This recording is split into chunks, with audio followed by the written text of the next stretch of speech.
que eles transbordam do íntimo, à maneira de um vaso de lodo, e passam a sintonizar exclusivamente com os males que ainda apoquentam vizinhos, amigos e companheiros. Acho que inicialmente ressaltar esse eu, né? O eu do egoísmo, do egocentrismo, né? E a gente está num momento hoje da história em que mais se julga e se condena do que o contrário. O tempo todo a gente vê situações muito difíceis, isso aí é só você, quem estiver acompanhando algum jornal já vai entender o que eu estou falando, né? Aonde parece que todos aqui no planeta estão se digladiando por acreditar em determinadas coisas, e aquele que não crê naquilo, em vez de ser um adversário de ideias, passa a ser um inimigo. E disso que o Emmanuel está falando aqui, né? Porque a gente vê realmente esse fel sendo destilado praticamente o tempo todo, né? Que nós não procuremos não agir dessa forma, porque nossos companheiros, como ele mesmo disse aqui, né, podem se sentir apoquentados, né, chateados, enfim, e muitos podem até deixar de ter relacionamentos com a gente, enfim. Bom, continuando. Enxergam apenas os defeitos, os pontos frágeis e as zonas enfermiças das pessoas de boa vontade que lhes partilham a marcha. Tecem longos comentários no exame de úlceras alheias em vez de curá-las. Eliminam precioso tempo em palestras compridas e ferinas, enegrecendo as intenções dos outros. Sobrecarregam a imaginação de quadros deprimentes nos domínios da suspeita e da intemperança mental. São situações bem sérias e bem complicadas. A gente está fora disso, a gente pode concluir que estamos fora desse tipo de comportamento. É importante a gente sempre se situar, né? Julgar a nós mesmos, vamos colocar assim, para perceber se não estamos agindo dessa forma. E ainda ressalto, principalmente dentro de instituições que busquem nos levar a patamares melhores para o nosso crescimento mesmo. Quando eu falo isso, eu falo da casa espírita, né? Porque, infelizmente, a gente acaba encontrando comportamentos assim em agremiações. E isso pode levar a complicações, né? Mas, enfim. E ele termina dizendo assim: sobretudo, queixam-se de tudo e de todos.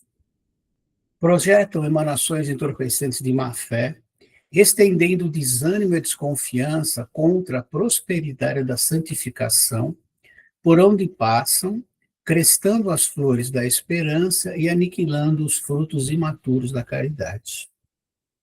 Semelhantes aprendizes, profundamente desventurados pela conduta que se acolhem, afiguram-se nós de fato sepulcros abertos. Exalam ruínas e tóxicos de morte. O Emmanuel é bem incisivo, né? Ele coloca de uma forma assim, bem mesmo para chamar a atenção, né? E ele termina com isso aqui. Quando te desviares, pois, para o resvaladiço terreno das lamentações e das acusações, quase sempre indébitas, reconsidera os teus passos espirituais e recorda que a nossa garganta deve ser conservada ao bem, pois só assim se expressará por ela o verbo sublime do Senhor. Importante. No fim, aqui, o verbo sublime do Senhor, eu não tenho como não imaginar aqueles que se consagram à mediunidade, psicofonia, psicografia, né? Porque realmente estão emprestando o seu aparelho fonético para irmão se expressar e se colocar. Enfim.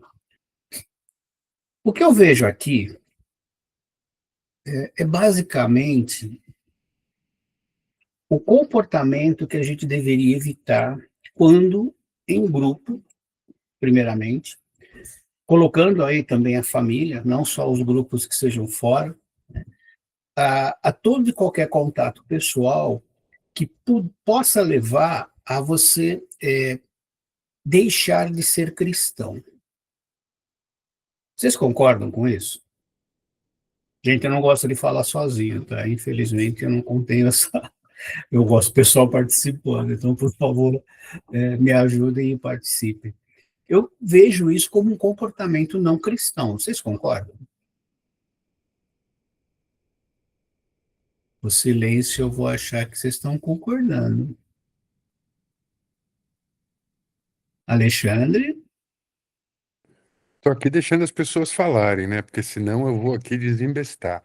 Mas olha, não, né? A gente, na verdade, quando a gente fala de comportamento cristão, a gente fala, não é, de um comportamento que é o comportamento e o exemplo que Jesus ensinou, não é? Então, no momento em que a gente age diferente disso, a gente não necessariamente está tendo um comportamento, a gente, na verdade, não está tendo um comportamento cristão. É interessante desse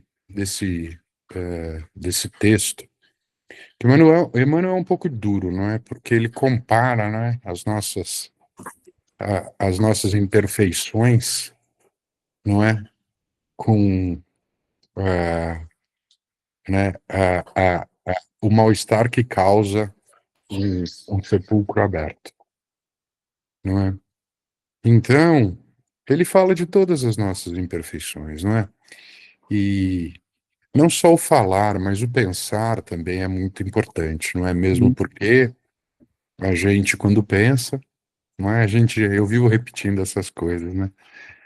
Gostei tanto do livro Pensamento e Vida que eu fico repetindo essas coisas. Mas quando a gente pensa também, não é? E a ação normal, na maioria das vezes, deveria ser, nós que somos seres racionais, não é uma consequência do nosso pensamento, não é? Então, o que Emmanuel diz aqui, não é, é que o que a gente precisa trabalhar nessas nossas imperfeições, não é? E claro, né, que a grande parte da humanidade, como você mesmo disse, Renato, ainda vive nessas imperfeições, não é? E a gente, por mais que a gente se esforce, não é, é muito difícil a gente ter um comportamento verdadeiramente cristão, não é? É, contudo, a gente também aprende, não é, que o bom espírita, né, é aquele que emprega os seus melhores esforços na sua transformação moral.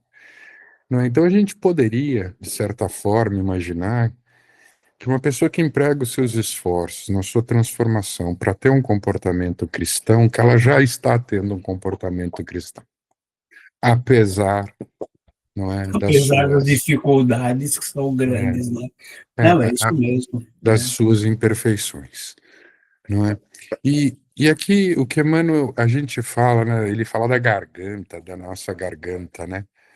E é muito interessante, não é? Porque a gente realmente é capaz, não é, de dizer coisas que não deve, de se comportar de forma indevida e e caminhar assim. E isso, na verdade, vai trazer prejuízo para nós mesmos, como Emmanuel explica. Não é? Mas vai lá, Renato, senão eu fico falando sem Não, parar. acho que a gente tem que trocar mesmo. Você colocou uma coisa importantíssima. Antes de falar, eu penso. Essa história de que eu reajo sem pensar não existe. Você primeiro vai pensar, depois você vai expor. Eu explodi, não. De alguma forma você raciocinou. Então, se isso começa no pensamento, a nossa atitude deve ser policiar primeiro o nosso pensamento, para depois evitar que aquele pensamento que não seja digno saia da nossa boca. Pelo menos eu vejo assim, né? O raciocínio, como você mesmo colocou, somos seres racionais, mas vivemos num mundo meio irracional, né? Você tem muitas variáveis aí, tem muita coisa à sua volta, o meio pode provocar uma mudança, por isso que é importante sempre a gente estar, o que ele fala aqui, né? Procurando não nos afastar da estrada real do Evangelho. É difícil pra caramba, porque quando a gente fala o comportamento cristão, como eu disse agora há pouco, é obviamente dentro da nossa capacidade de compreensão, enfim, né? Mas o evangelho vai ser por muito tempo o guia mais coerente para a gente seguir. para evitar exatamente esse tipo de atitude. E se a gente olhar lá no fundo, se todos nós conseguíssemos, como você falou, procurar fazer o que Jesus pediu, que ele só pediu para que fossem boas pessoas, se a gente olhar bem, não foge, é difícil para cá, mas não foge muito disso. Se todos agissem dessa forma, o planeta seria melhor, obviamente, né? Porque haveria respeito, talvez não fossem necessários nem leis, né? Porque o respeito traria isso. Isso eu vejo assim. Olha, Antônio, você já está se mexendo aí. Você não ligou o microfone. Essa mensagem ela é muito profunda, né? E ele coloca uma coisa que a pergunta é: qual que é a estrada real do Evangelho? Isso que é importante a gente trazer, né? Nós temos Jesus como nosso modelo e guia. E é muito interessante que a gente vai pegando o Evangelho segundo o Espiritismo, o Livro dos Espíritos, o Livro dos Médiuns, o Céu e o Inferno, a Gênese, vai tudo desdobrando para que a gente compreenda com mais profundidade o que significa seguir Jesus, né? Seguir a estrada real do Evangelho. Porque Jesus veio aqui para mostrar essa estrada para a gente. Não é isso? Ele veio aqui para isso. Ele falou assim: essa turma não está entendendo, eu vou descer lá dos planos crísticos, vou lá para a Terra, assumir os compromissos com o Pai, né? E veio. E nós estamos aqui tentando entender Jesus até hoje, né? É o nosso desafio, né? E a gente, às vezes, perguntando o guia espiritual da casa que nós frequentávamos, né? O que ele sempre repetia, ele falou assim, até que o filho entenda, né? Porque a gente não entende, a gente vai mudando um pouquinho aqui e perde a essência, né, do Evangelho. E Jesus traçou, assim, em resumo, que eu acho bacana, que Jesus falou o seguinte: ó, o negócio é o seguinte: amar a Deus sobre todas as coisas e ao próximo como a si mesmo. Resumindo melhor, não faça aos outros aquilo que você não queria fazer para você.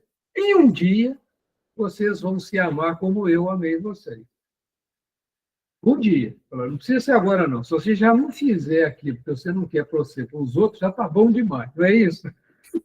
E o grande problema é que, muitas vezes, nós não nos amamos e, dessa forma, não conseguimos amar o nosso próximo. É um desafio. É um desafio constante, porque a mudança é sempre nossa. Né? Eu não vou querer que você mude, porque a gente não muda nem a gente, não que dirá mudar o outro, né? Mas, através do exemplo, a gente pode até oferecer uma certa segurança.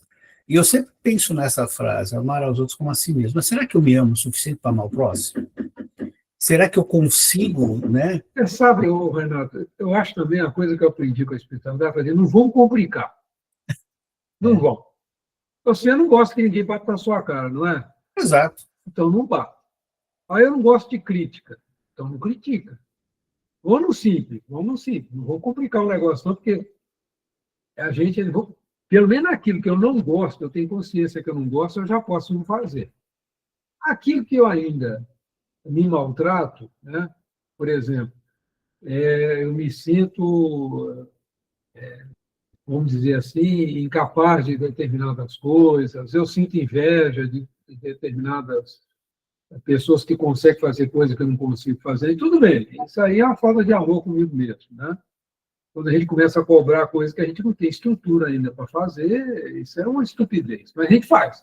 Né? A gente faz. Faz parte do nosso momento ainda, né? Mas isso aí, por enquanto. Agora vamos pegar aquilo que nós já não sabemos, que nós não gostamos. Exatamente. É isso que Jesus é o começo mesmo, isso, né? Assim, que Jesus não veio como Cristo até nós. Isso que as pessoas, às vezes, não compreendem. Ele veio como um ser humano, de mostrar para eles: vocês, como seres humanos, vocês podem fazer como eu. Ele foi um ser humano, sentiu dor, sim, sentiu solidão, chorou. Sim. Ele foi um ser humano, ele se vestiu de homem, ele abaixou a vibração. O Cristo não ia entender.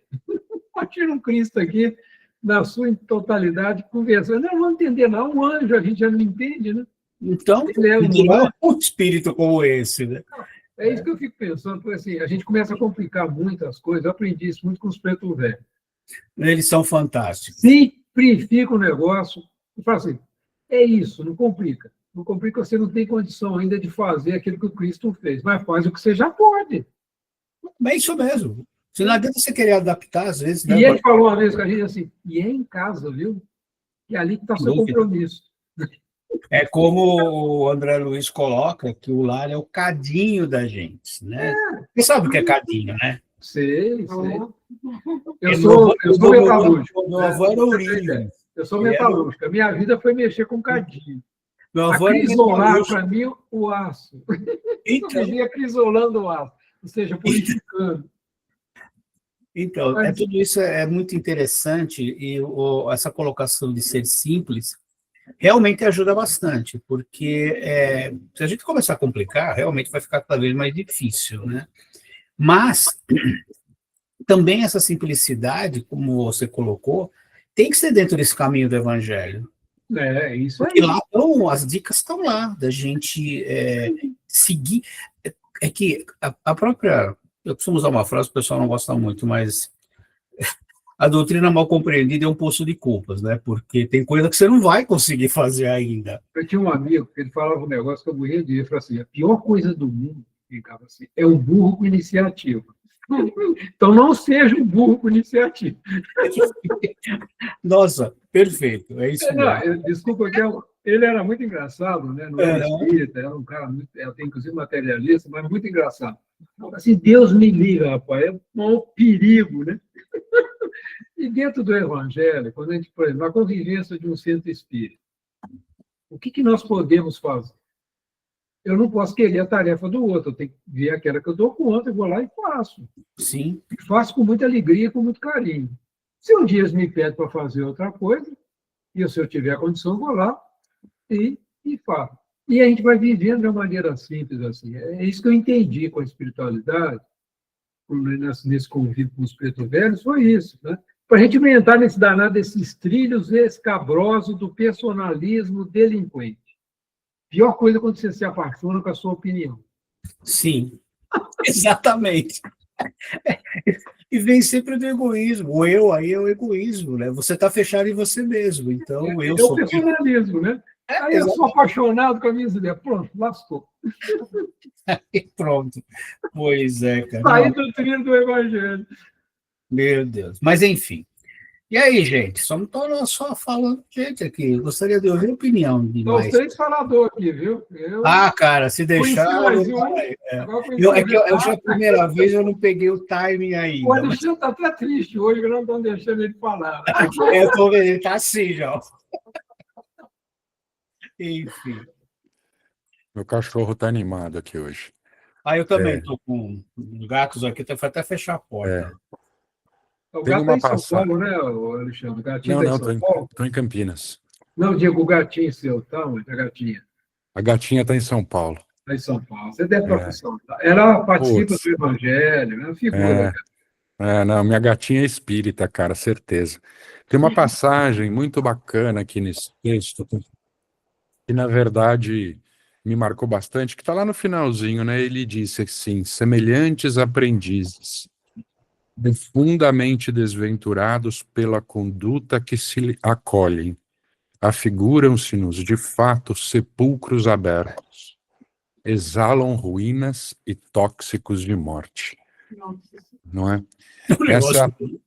Essa passagem, para mim, ela resume bem o texto, não é? Porque aqui Emmanuel, na verdade, né, dá uma bronca em todo mundo na questão do comportamento, né, que a gente tem. Ele fala do nosso comportamento, não é? E claro, não é? Ele fala também, né, além da nossa conduta, das nossas falas, né? Porque a gente pode, não necessariamente a gente precisa agir para fazer o mal, né? A gente pode falar, né? E né, já dizem, né, que quando a gente fala é como uma flecha, né? A palavra é uma flecha. Depois que você soltou, não tem mais como ela voltar. Não é? É importante para que a gente reflita sobre isso, não é? É importante que a gente entenda não é? Que muitas vezes, às vezes a gente nem tem intenção, nem tem nada, não é? Mas que muitas vezes as nossas palavras, não é? O nosso olhar, o nosso comportamento, não é? Pode causar mal, pode causar dano, pode causar dor, né? Então, que a gente tome sempre muito cuidado, não é? Com aqueles que nos rodeiam, não é? Nos nossos, não só no nosso núcleo familiar, não é? Mas no nosso núcleo de trabalho, no nosso núcleo na casa espírita, no nosso, na nossa roda de amigos, quando a gente se encontra ou conhece alguém novo, não é? Não necessariamente as pessoas vão entender e nos conhecem os nossos comportamentos, aquilo que a gente pensa, não é? E que a gente tenha sempre muita serenidade, muita tranquilidade. E que a gente pense, a gente precisa pensar antes de fazer as coisas, não é? Que a gente consiga ser mais racional, não é? Menos emocional, né? Porque quando a gente é muito emocional, eu tenho a impressão que a gente escancara as nossas imperfeições, não é? Então, eu acho que, pelo menos para mim, né? Acho que quando a gente pensa, a gente ainda, né, e com serenidade, a gente ainda tem a chance de se segurar antes de fazer alguma coisa que não Não deve, deu. ou de falar alguma coisa que não deve. E ficar no equilíbrio, né, Alexandre? O racional é importante, o emocional também, e o equilíbrio é que vai fazer com que você haja dentro da serenidade que você falou, eu vejo assim, pelo menos, né? Porque não tem como você escapar dos dois, né? Só racional você vai fazer bobagem, só emocional também. Então, tem que estar no meio. A Márcia sempre usa comigo a seguinte frase: não reaja, haja. Né? Eu sempre fui muito reativo em algumas coisas. De uns anos para cá, graças a Deus, eu estou aprendendo a lição, né? Porque, é que certo, agora há pouco, teve acho que a primeira que eu participei falava de reação mesmo, né? Então, tá tudo encadeado, né? Acho que quando a gente consegue equilibrando as atitudes baseadas na emoção raciocinada, será que existe? Vamos colocar assim, né? Com certeza a gente vai estar errando menos. Errar, a gente vai errar muito ainda, mas errando menos naquelas situações, né? Então, é importante isso, né? A gente está sempre atento aos nossos também comportamentos, tá? Acho que é muito importante a gente estar atento aos comportamentos, não só às palavras, porque eles podem ou prejudicar ou auxiliar muito quem está observando. E nós espíritas somos observados com uma certa. Acabamos até sendo julgados, né? Porque espera-se que a gente tenha um determinado comportamento. Então, é ideal que a gente também mantenha essa postura. Eu tive um companheiro de trabalho que fez uma preleção uma vez lá no Peregrinos, e ele falou assim, que ele lá dentro era daquele jeito, mas na rua não. Ele agia diferente. Poxa, meu cara, falei, meu amigo, que raio de lição você está dando, pessoal, se você só é espírita aqui dentro, né? Caramba, você sai lá fora, você vai chutar o cachorro? Não, né? Então, se você quer chutar o cachorro, chute, né? Assim, mas assuma a responsabilidade e fale lá na frente, porque que imagem que você está transmitindo para as pessoas que estão esperando algum tipo de consolo, né? Enfim, é isso. Eu queria até aproveitar, nós estudamos o livro Mecanismo da Mediunidade lá no grupo no Medium da quarta-feira. Uhum. E a pessoa que é responsável viajou, eu acabei tendo que assumir essa tarefa junto com o Fábio, né? E tem um negócio muito interessante, que é a lei do campo mental, né? E é uma lei pouco conhecida, está escrito lá no livro Mecanismo da Mediunidade, é um livro da década de 50, né? Mas muito rico. Aí vocês estavam falando de pensamento, e nessa questão da lei do campo mental, e nesse capítulo de efeito intelectuais, André Luiz entra muito nessa questão do pensamento. Mas ele coloca uma coisa muito importante, ele fala assim, a primeira coisa que vem para nós é a vontade. É a vontade. Depois vem os pensamentos. E depois vem o sentimento. Porque a gente tem aquela questão no Livro dos Espíritos, que nos falta é vontade. Você deve conhecer essa pergunta, é terrível, né? essa pergunta que Kardec faz, que a gente acha que o esforço é grande, ele fala que não, o problema que falta para a gente é vontade. Vontade, é. Quando a gente está buscando seguir a estrada real do Evangelho, nós temos que ter uma vontade verdadeira, não pode ser uma vontade mentirinha, que a gente sabe que não é fácil. Né? Então, nós vamos ter que trabalhar esse danadinho desse negócio aqui, chamado pensamento. Vamos ou não vamos? Tem que trabalhar, porque a gente o tempo todo está julgando, né? O outro, eu acho isso, aquele cara e tal, não é? E aí que o bicho pega. E que sentimento que a gente sente também em relação às outras pessoas, né? E essa energia mental, se ela não estiver legal, é um sepulcro aberto. Com certeza. Você vai espalhar aquele fedor da sua personalidade, como você for, né? Porque você pode não estar falando, você está pensando, você está gerando essa energia. Eu achei muito interessante essa questão da lei do campo mental, né? Isso é algo que nós estamos trabalhando, né? Tendo a vontade de trazer o Evangelho para a nossa vida verdadeiramente, trazer o exemplo do Cristo para a nossa vivência também, né? A gente tem que ficar muito atento, né? E a gente é o tempo todo provocado, né? Pela televisão, pelo YouTube, pela mídia em geral, né? E é o tal do não sei o que lá, é o tal do fulano, é o tal que fez isso, e nós estamos numa polarização terrível, sem entrar nesse campo, que aqui não cabe agora. E é um perigo, se você não trabalhar isso aí, e interessante que nesse livro ele fala assim, o espírito se manifesta o tempo todo pensando, sentindo e agindo. Você estava falando da questão da ação, né? E ele diz assim, os pensamentos, os sentimentos e a vontade devem ser disciplinados pela prática das virtudes, do amor e do respeito das leis divinas. E nós precisamos estudar essa danada dessas leis divinas. Precisamos.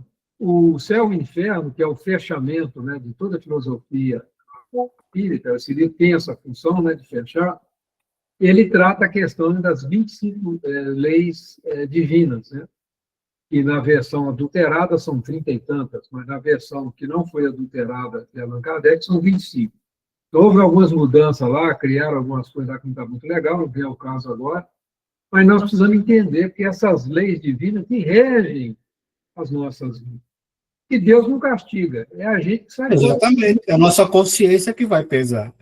A gente que sai do trilho. E saiu do trilho, descarrilha e né, acontece aquelas coisas não muito boas com a gente. É uma linha esticada, né, Antônio? Você faz um peteleco aqui, você tem uma barriga, você tem que se virar para deixar reta de novo. Isso funciona. Né? Então, eu estou falando isso aqui, porque isso aqui, eu estou trabalhando muito isso, né, para pensar, para trabalhar como é que é essa questão dessa energia, como que a gente vai lidar com isso, que é uma interação. E você não só pensa, você sente, pensa, tem vontade, tem, né? E a gente confia vontade com desejo, a gente faz uma boa conclusão, né? E você, essa energia mental, ela exala da gente, como você falou, vira um sepulcro mesmo. O do lado também está exalando. Aí você entra em contato, as coisas começam a piorar. E o grande problema, Renato, chama-se sintonia. Exato. A gente não fica triste sozinho, a gente não fica com raiva sozinho, a gente não fala mal dos outros sozinho. É verdade. A gente não faz nada sozinho. Exato. E não tem como conseguir controlar tudo isso, realmente é muita disciplina. É muita disciplina. Não é fácil. A gente está falando aqui, parece que mas não é. É uma coisa muito difícil. Mas tendo o caminho, acho que isso que é importante a gente sempre colocar. Você tendo a direção, se você levar 1, 2, 3 encarnações, ok, nós estamos caminhando aqui. Mas se você consegue perceber que o caminho é aquele, começa a dar uma esperança de que você vai ser melhor mesmo do que você é hoje. Então, mas começar, a vontade é fundamental mesmo. Né? Falta da educação da vontade, né? Dentro desse trilho, a gente precisa trabalhar isso bastante. A questão da sintonia mental, nós podemos escolher fazer a sintonia mental dos espíritos superiores, que vão nos ajudar, né? Assimilação de ideias e pensamentos negativos, isso tem que tomar cuidado, se a gente não educa a vontade, a gente acaba assimilando, e aí começa o intercâmbio. O que nós temos mais no planeta Terra? Gente boa ou gente menos boa? Para provas e expiações, podemos reclamar, né? A coisa está aí, lógico. Né? Mas não é por isso que temos que ter o mesmo padrão mental e vibratório. Né? A gente pode tentar sair fora disso. Né? muito interessante. Sem dúvida. É tudo interligado, não tem como a gente dissociar uma coisa de outra. Né? Como seres integrais, fazemos parte de um conjunto e muitos participando ao mesmo tempo. Que nem aqui, eu estou cansado de ouvir a voz do resto do pessoal aqui. Não tá cansado também, Antônio? Tanto que eles falaram aqui. A turminha quietinha mesmo. Quietinha mesmo, então tá bom. Eles pensam muito, viu? Pode ter certeza. Não se engane. Então, sem dúvida. Como eu falei, a primeira vez que eu estou mais acima, eu gosto de falar muito, né? O Fábio sabe disso. Então, mas, enfim. Mas mais algum comentário? Acho que é interessante mesmo a gente expandir isso, porque se a gente olhar bem, em todos os momentos das nossas vidas, a gente está envolto nisso. Né? E você falou de sintonia. A sintonia com o plano espiritual é uma coisa, mas a sintonia com os encarnados à nossa volta também é importante e deve ser preservada, né? Senão você pode até prejudicar pessoas com a sua forma de agir e pensar. Você entrou no Eu sei. mercado livre. Eu estou aqui, eu não quero entrar lá de jeito nenhum. O que você quer que Na compartilhe? apresentação, eu não quero. Agora vai, agora foi. Não, se quiser, eu compartilho daqui, tá Não, aberto. não tá legal, não. Tá. Tá. É porque quando eu vou estudar, eu tenho a mania para ir no miudinho, eu vou colocando imagem, cada um tem sua mania, né? Sim. E eu tenho tomado cuidado do seguinte, que infelizmente a Federação Espírita Brasileira ela andou mudando alguns textos do Emmanuel, né? Sim. Então, eu vou lá no livro, o primeiro livro que o Chico escreveu. Até coloca a capinha dele aqui, não sei se você está vendo, Fonte Viva. Estou vendo aqui, sim. A capinha. E o que está escrito lá, a sua garganta é um sepulcro aberto.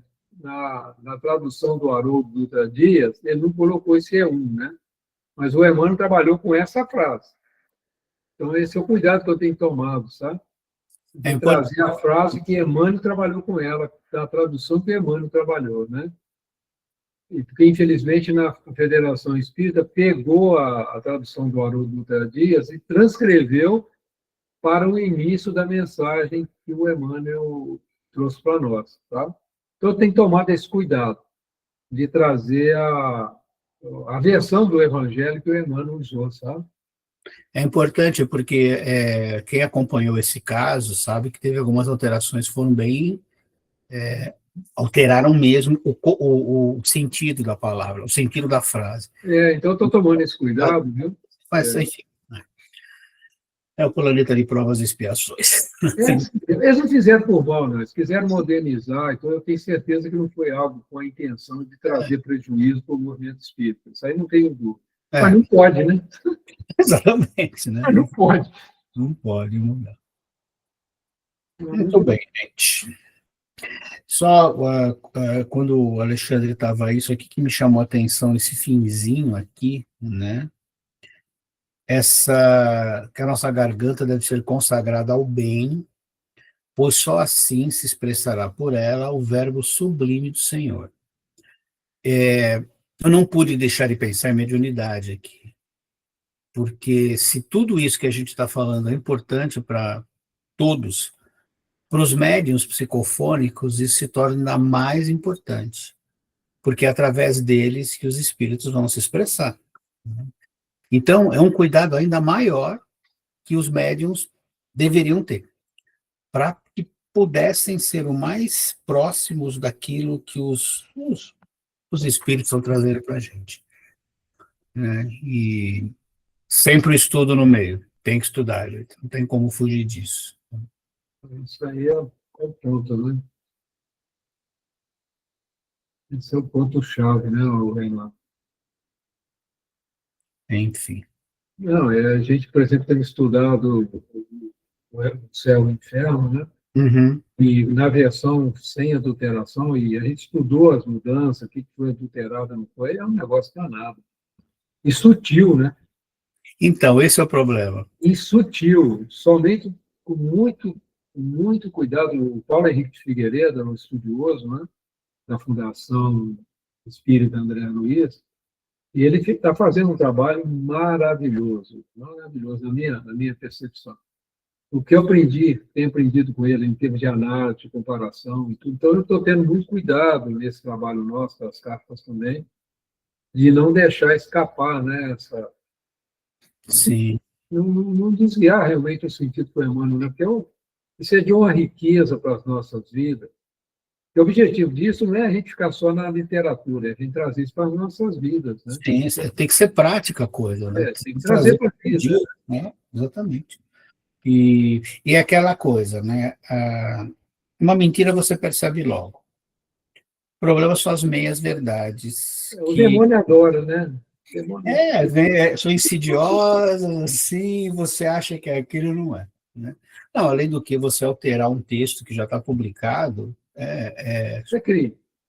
enfim, pode ter tido boa vontade, mas não é uma coisa assim, Não está coerente. correto. Não é correto, exatamente. Ainda mais se falando de espiritismo, que vem de uma ciência, né? Se a gente pensar, do jeito que o Kardec fez, né? Ele rigor, tudo, então é para se manter aquilo, né? Acho que você pode acrescentar, né? Mas adulterar, não. E eu lembro sempre do que ele falou, né? Se um dia a ciência contradisser a doutrina, fique com a ciência. Isso mesmo. Até hoje, até hoje, pelo que eu estou vendo, né, a ciência tem chegado até a doutrina. Quando a gente estuda os livros de André Luiz, né, e vê que os cientistas são livros extremamente científicos, né, o Revolução em Dois Mundos, Nossa, Evolução em Dois Mundos é excelente esse livro. e está sendo tudo comprovado, né? Tudo. Praticamente. Teve um caso, até que não tem muito a ver, mas que tem a ver com o Emmanuel. Eu lembro do assunto, mas não lembro o livro agora. E Emmanuel fala de uma estrela gêmea.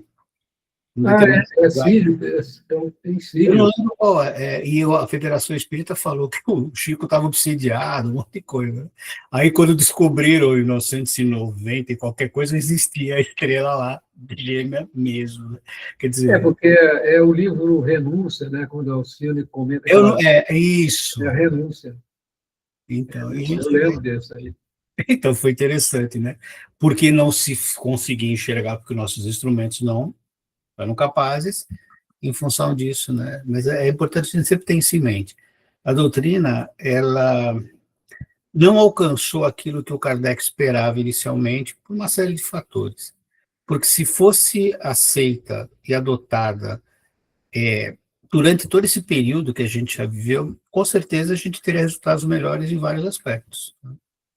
Mas ela vai chegar às pessoas através do bom senso, pelo menos eu vejo assim. Muito bem. Mais alguma coisa, gente? Só nós dois, Antônio? Mas é até legal. Você pode ter certeza, assim, ao longo desses estudos que nós vamos fazendo, o pessoal tem aproveitado bastante. A gente vê depois, a gente conversa, troca ideia, né? A gente percebe, é tranquilo. E nós somos faladores, vamos continuar. Né? Fazer o quê, né? Tem um amigo que eu morro de rir dele, o Ricardo Ardil, né? Ele diz assim, maritaca é maritaca, então ela vai fazer barulhada dela, né? Então não fique bravo com a maritaca, é da natureza. Não mate o mensageiro, que nem fala o cara. A gente só tá trazendo. Ou, de repente, a gente desencaminhou tanta gente pela boca que agora a gente está tendo que colocar para fora a coisa. A turma tem caridade com a gente. Exatamente. Eles são os caridosos. A gente só agradece, né? Bom, gente, eu não sei como funciona. É até às 8 que vai, ou se termina... Até às 8, a gente vai até às 8 horas, né? A partir das 8 horas a gente entra com o livro. Entra no outro digital. Mas assim, que nem, vamos dizer, é técnico isso, né? Se a gente terminou, esgotou o assunto, fica se conversando sobre outras coisas até próximo das 7, dentro da... Pode entrar no próximo capítulo também, dar uma introdutória, depois continua. Que a vontade de gravar é que a gente consegue ver o ponto de corte. Aonde parou. Ver o ponto de corte, a partir dali a gente tem condição de... Certo. Eu tenho procurado deixar sempre as gravações antes da gente entrar em trabalho, né? De ficar tranquilo. É que o próximo item, não sei se vocês querem começar a ler, né, tem 15 minutos ainda, é Destruição e Miséria. Isso aí. Também está no livro Fonte Viva, né? Sim, Em seus caminhos há destruição e miséria. Paulo aos Romanos, né? Nós somos 3,16. 3,16. O livrinho continua sendo essa belezinha assim, que era feita à mão, né? Sim, é O, verdade. o item 27 do livro Fonte Viva, né? Nossa, a capa é muito interessante, né? Feita à mão mesmo, isso, né? É uma relíquia isso aí, né? Claro. Lembra a cartilha, quando ele começou a estudar lá, aquele caminho suave que era feito assim também. Eu comprei um livro do Chico, antes do Chico começar o trabalho de mediunidade dele, que coisa linda que era o trabalho, ele fazia em caderninho, e eu tenho esse livro, não é a coisa mais linda, ele desenhava, sabe? Mas muito lindo. É uma alma de uma sensibilidade. Então, quando eu vejo essas primeiras capas, né, Uhum. me remete muito à característica do Chico Xavier. Isso que eu tenho procurado colocar aqui e tudo, né, para você coloca uma árvore, a fonte, né, muito, muito inspirador. E a simplicidade, né? E a simplicidade das primeiras, né? E o Chico sempre recomendava que os livros fossem baratos. Sim. Inclusive, assim, ele aconselhava que as pessoas usavam aqueles pocket livros, né? Aqueles livros de bolso, de material Sim. bem baratinho, né? Impressão barata e tal. Hoje a coisa está tomando uns aspectos mais sofisticados, né? Mas não era essa a orientação do nosso amado Cristo. Quanto mais pessoas você alcança com a palavra, mais pessoas vão ser esclarecidas. A ideia é essa mesmo. Enfim.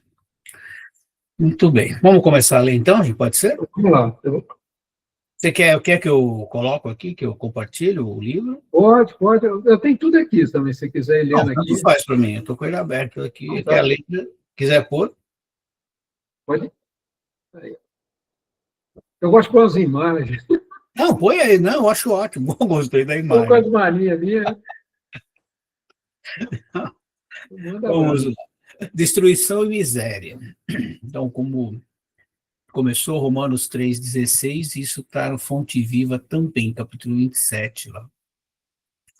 Quando o discípulo se distancia da confiança no mestre e se esquiva a ação nas linhas do exemplo que o seu divino apostolado nos legou, preferindo a senda vasta da infidelidade à própria consciência, cava sem perceber largos abismos de destruição e miséria por onde passa. Não é que ele se distancia do mestre, ele se distancia da confiança dele também, né? O que é importante isso. Se cristaliza a mente na ociosidade, elimina o bom ânimo do coração dos trabalhadores que o cercam e estrangula suas próprias oportunidades de servir. Se desce ao desfiladeiro da negação, destrói as esperanças tenras do sentimento de quantos se abeiram da fé e tece vasta rede de sombras para si mesmo. Se transfere a alma para a residência escura do vício, sufoca as virtudes nascentes dos companheiros de jornada e adquire débitos pesados para o futuro. Se asila o desespero e apaga o tênue clarão da confiança na alma do próximo e chora inutilmente sob a tormenta de lágrimas destrutivas. Percebem que são atitudes que, no fundo e no final, vão trazer consequências para aqueles que provocam, para aquele que provoca, né? Além do resto, obviamente. Se busca refúgio na casa fria da tristeza, asfixia o otimismo naqueles que o acompanham e perde a riqueza do tempo em lamentações improfícuas. A determinação divina para o aprendiz do Evangelho é seguir adiante, ajudando, compreendendo e servindo a todos. Estacionar é imobilizar os outros e congelar-se. Revoltar-se é chicotear os irmãos e ferir-se. Fugir ao bem é desorientar os semelhantes e aniquilar-se. Desventurados aqueles que não seguem o mestre que encontraram, porque conhecer Jesus Cristo em espírito e viver longe dele será espalhar a destruição em torno de nossos passos e conservar a miséria dentro de nós. Ele devia ler isso todo dia, gente, né? Você levanta e já lê essa mensagem. Que coisa mais profunda, né? Não sei nem por onde a gente pode começar aqui, porque cada parágrafo é um ensinamento que a gente pode discutir por um longo período aqui, né? E achei interessante a colocação do Emmanuel nesse sentido.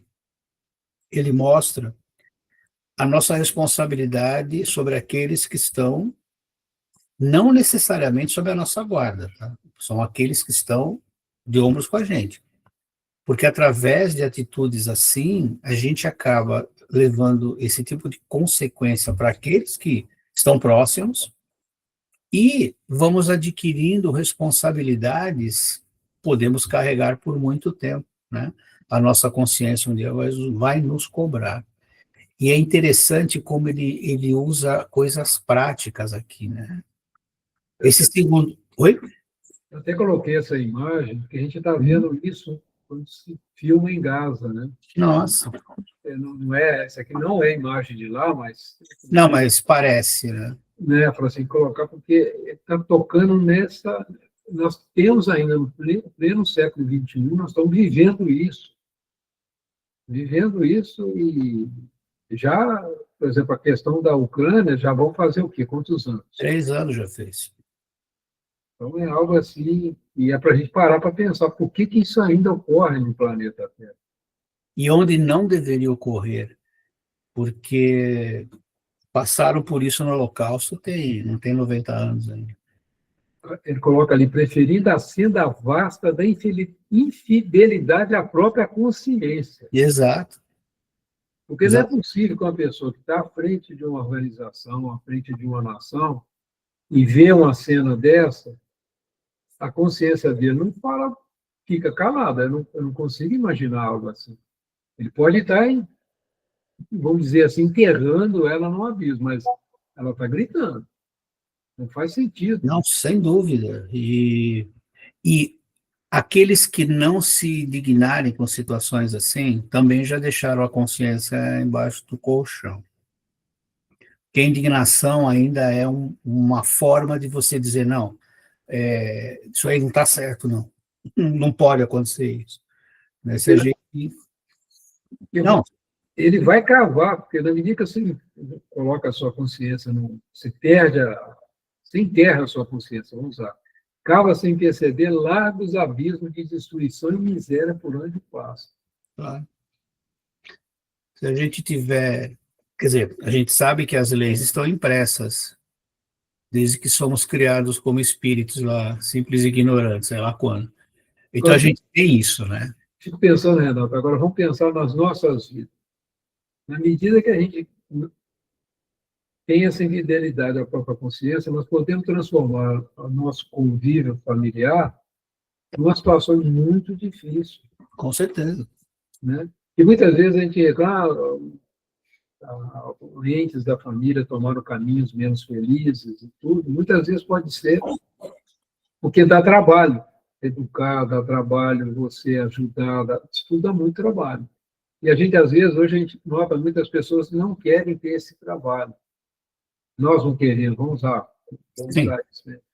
E isso tem trazido consequências muito graves para a sociedade.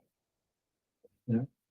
Mas eu não posso fazer nada. Claro, em relação à Gaza, nós não podemos fazer nada. Exatamente. Orar e orar. A nossa Gaza, nós podemos. Podemos fazer, sim. Né?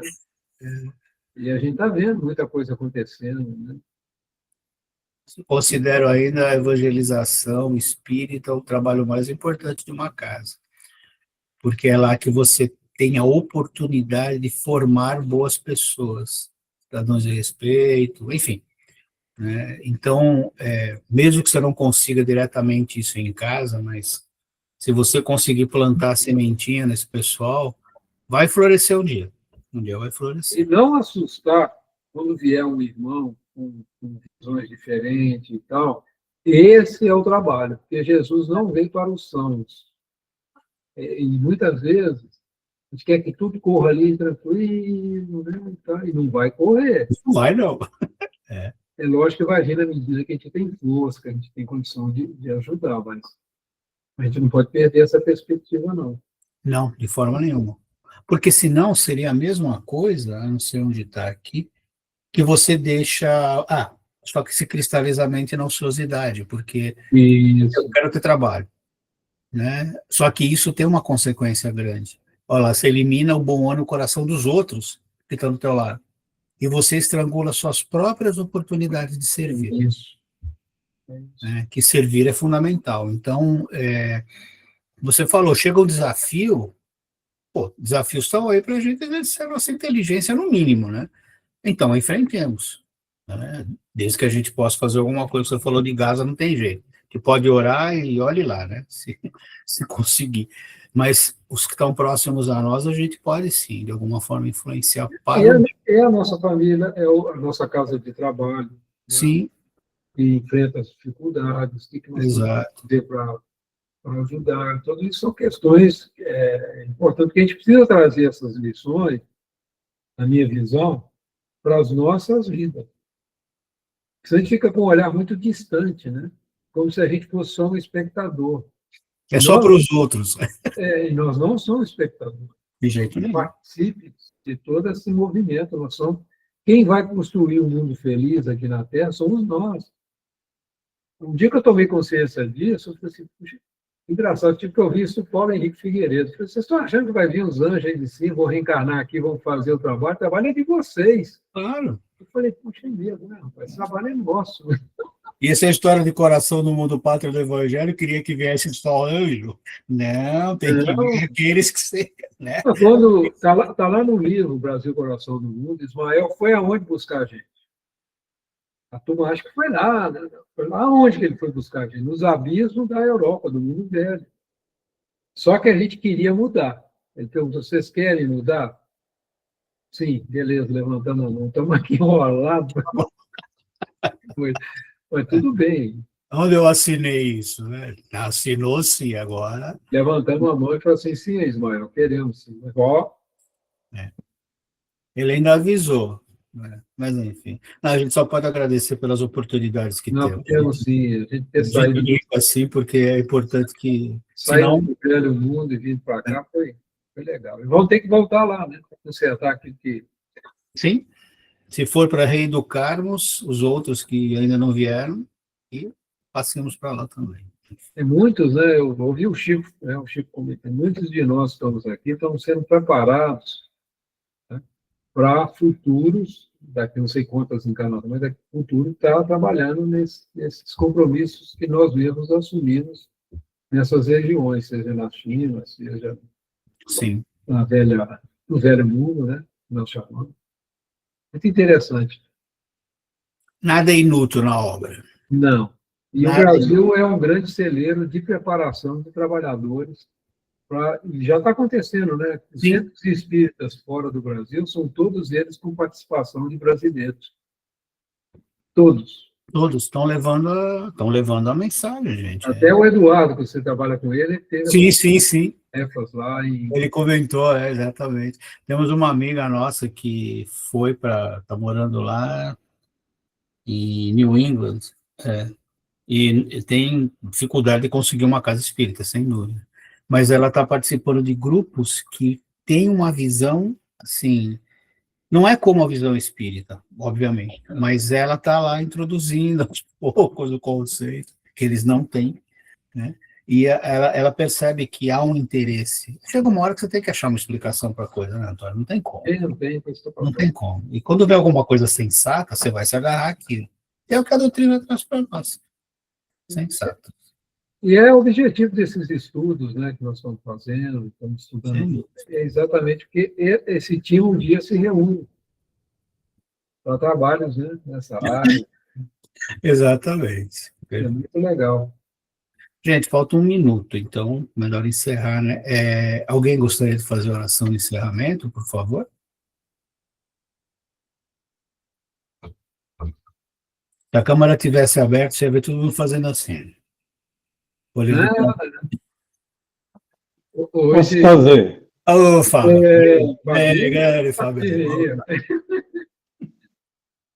Então, vamos agradecer ao Senhor por essa primeira hora de estudos, que possamos assimilar esses conhecimentos, colocando-os em prática em nosso dia a dia. E também, ao mesmo tempo, agradecer pela oportunidade do estudo e do próximo que se iniciará logo em seguida ao término desse. Em agradecimento, elevamos a nossa prece.